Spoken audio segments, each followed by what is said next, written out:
Ready, start.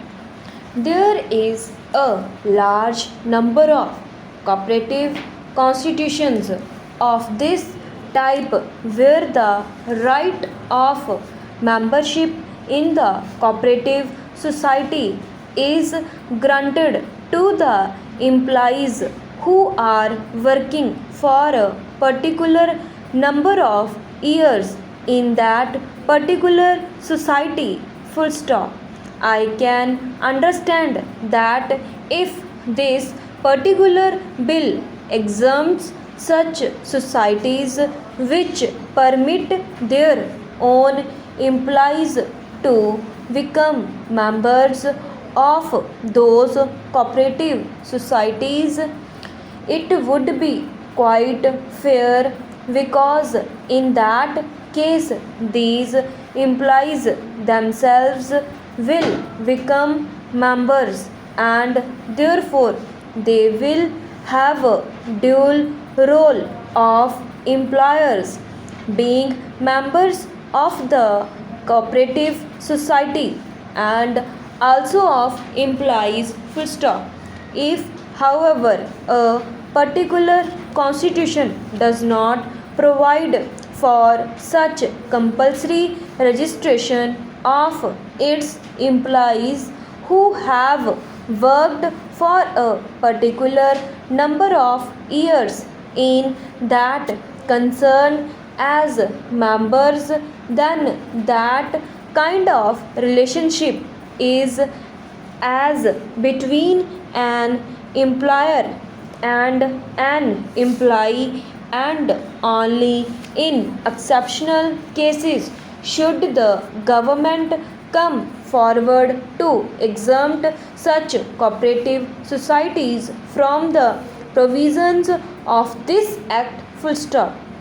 This kind of blanket exemption which is provided in this particular bill might perhaps be misused, though I quite appreciate the anxiety of the government to see that the cooperative societies are allowed as free a scope and development as possible in view of the national policy that the cooperative sector should be encouraged as far as possible. Full stop.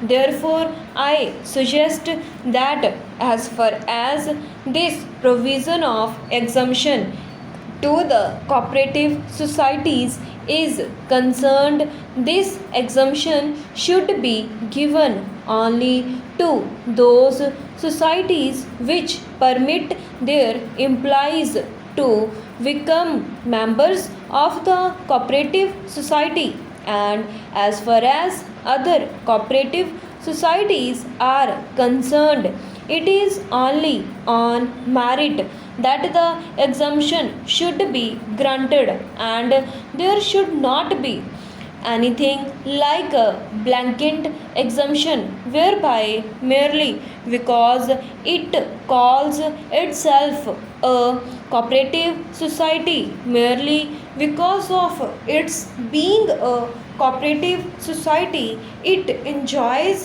the exemption which has been provided therein. Full stop. Then, sir, there is the question of what is known as the infancy of an industry. Full stop. Here again, sir, a distinction is made between establishments that employ 50 or more people and the establishments that employ between 20 and 50 people. Full stop. Now, sir, as far as the establishments that employ 50 or more people are concerned, the infancy period is defined as 3 years, while in the case of establishments that employ between say 20 and 50 people, in infancy period is extended up to 5 years. Full stop.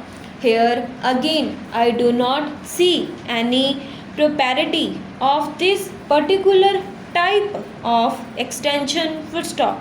I would like to draw the attention of the Honorable Minister to the fact that there are a large number of industries that are